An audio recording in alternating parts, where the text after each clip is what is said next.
Hello दोस्तों, मैं हूं विकास गौड़। दोस्तों, आज मैं आपको बताने जा रहा हूं वो ट्रिक जिससे आप अगर कोई कार या बाइक या कुछ भी खरीदना चाह रहे हैं तो आपको वो कार सस्ती पड़ सकती है। जी हाँ दोस्तों, तो ऐसी ही कुछ चीजों के बारे में मैं आपको बताने जा रहा हूं जहां से आप पैसा बचा सकते हैं। दोस्तों, कार या बाइक या कुछ भी कोई भी व्हीकल खरीदते हैं आप, तो उस पर पैसा बचाने का सबसे सरल तरीका ये है कि आप सबसे पहले अपने डीलर से कोटेशन मांगिए, जिसमें आपका एक शोरूम प्राइस होता है, आपका इंश्योरेंस कितना कटेगा, उसमें आपका आरटीओ चार्जेस क्या है, फास्टैग क्या है, फास्टैग का कितना पैसा है, और एसेसरीज में क्या है, एसेंशियल एसेसरीज हैं, या वो जो कई बार होता है कि जो आप शोरूम से खरीदते हैं वो काफी ज्यादा महंगी हो जाती है। तो आप कोशिश करिए कि उनको ना लें, या फिर अगर आपको दे ही रहा है डीलर तो कोशिश करें कि कम से कम लें, क्योंकि वही जो चीजें हैं वो सब बाहर से सस्ते दाम में आपको मिल जाएंगी। दोस्तों, सबसे पहले बात करते हैं इंश्योरेंस की। यहाँ डीलरशिप सबसे मोटा पैसा कमाने की कोशिश करती है। मान लीजिए कि आपने कोई गाड़ी 6 या 7 लाख की खरीदी, तो वो आपको जो इंश्योरेंस प्राइस है वो बता के चलेंगे कि भाई 40,000 आपके लगेंगे। लेकिन ये सच नहीं है।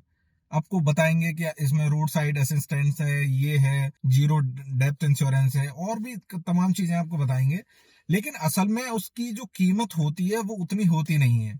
दोस्तों, आप उनसे कोटेशन लेंगे तो आपको एक बात ध्यान रखनी है कि कोई भी अगर गाड़ी हो तो जैसे कोटेशन ली तो उन्होंने बता दिया कि इसमें भाई 40,000 का इंश्योरेंस कटेगा आपका।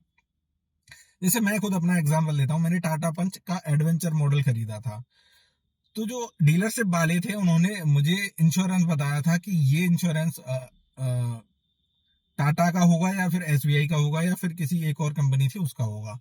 तो उसकी जो कीमत जो उसमें लगाई थी उन्होंने 38,000 रुपये लगाई थी। अब सोच रहे हैं 38,000 रुपये, लेकिन जब मैंने इसको चेक किया ऑनलाइन तो ये मुझे पड़ रहा था कोई 20-22 हजार का, कुछ कुछ डिस्काउंट के साथ। ऑनलाइन जब चेक किया था, कई सारी वेबसाइट है, आप देख सकते हैं, वहां आप देख सकते हैं इस वेबसाइट पर जाके। तो होता यह है कि आपको मान लीजिए 38,000 रुपये आपके लगा दिए इंश्योरेंस में, लेकिन हकीकत में इंश्योरेंस होता है 26, 27, 28 हजार का। तो यहाँ वो लोग मार्जिन रखने की, अपनी कमीशन रखने की, जब भी आप मैसेज देखेंगे कोई इंश्योरेंस वगैरह का आएगा कि इंश्योरेंस इतने का है, तो आप समझ जाएंगे कि हाँ, आपके एक्चुअल वैल्यू इंश्योरेंस की कितनी है। तो आप यहाँ नेगोशिएशन करिए डीलरशिप से, और उम्मीद है कि ये आपके लिए काम करेगा। और आप यहाँ अगर छोटी गाड़ी है तो 5 से 10 हजार रुपए आसानी से बचा सकते हैं। अगर बड़ी गाड़ी है तो आप 20 हजार तक आसानी से बचा सकते हैं। दूसरा है कि आरटीओ चार्जेस। कई बार होता है कि आरटीओ चार्जेस होते हैं, मान लीजिए कोई 6-7-8 लाख की गाड़ी है तो उसमें 50-55 हजार का इंश्योरेंस आरटीओ चार्जेस कटेंगे।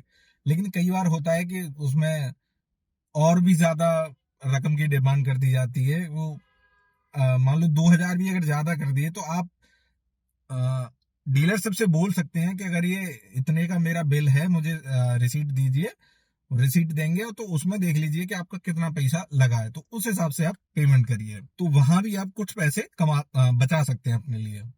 और तीसरा सबसे बड़ा कारण है एसेसरीज का। जी हाँ दोस्तों, यहाँ डीलरशिप सबसे ज्यादा आपको ठगने की कोशिश करता है। आपको 20,000 रुपए की एसेसरीज का एक बंडल दिया जाएगा, जिसमें डोर मैट, डोर वाइजर, ऐसी कुछ चीजें होंगी जो बाहर मार्केट में आप 10 से 12 हजार में आप खरीद सकते हो आराम से। तो आप कोशिश कीजिए कि डीलरशिप को एसेसरीज के नाम पर ज्यादा पैसा नहीं देना है आपको। अगर मैंडेटरी है तो वो अलग चीज है, लेकिन कोई भी कंपनी ये नहीं कहती कि ये चीज मैंडेटरी है। आप डीलरशिप के लिए कुछ भी मैंडेटरी नहीं है, आपको एक शोरूम प्राइस देनी है, इंश्योरेंस और आरटीओ देना है।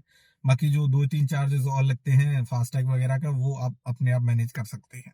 तो ये कुछ चीजें थी जिसके जरिए आप कार सस्ती खरीद सकते हैं। अब सस्ती इतना नहीं कि आप 1-2 लाख रुपए बचा लें। हाँ, वो अलग केस है कि अगर आप सीएसडी मतलब कैंटीन जो होती है, क्या बोलते हैं उनको, आर्मी वगैरह वालों को कार्ड मिलते हैं कि वो कहीं से खरीद लें या कुछ भी, तो वो सब चीजें अलग हैं। तो उनके लिए तो बहुत ज्यादा फायदेमंद हो जाता है। टैक्स वगैरह, सेस वगैरह जो है वो बच जाता है, तो वहां मोटी रकम बचाई जा सकती है। लेकिन जो छोटी डीलरशिप है, मतलब जो कार खरीद रहे हैं, गाड़ी खरीद रहे हैं, उनके लिए एक नियमित राशि बचाई जा सकती है। उम्मीद है आपको ये जानकारी पसंद आई होगी। मिलते हैं अगले एक और वीडियो में, तब तक के लिए शुक्रिया। जय हिंद।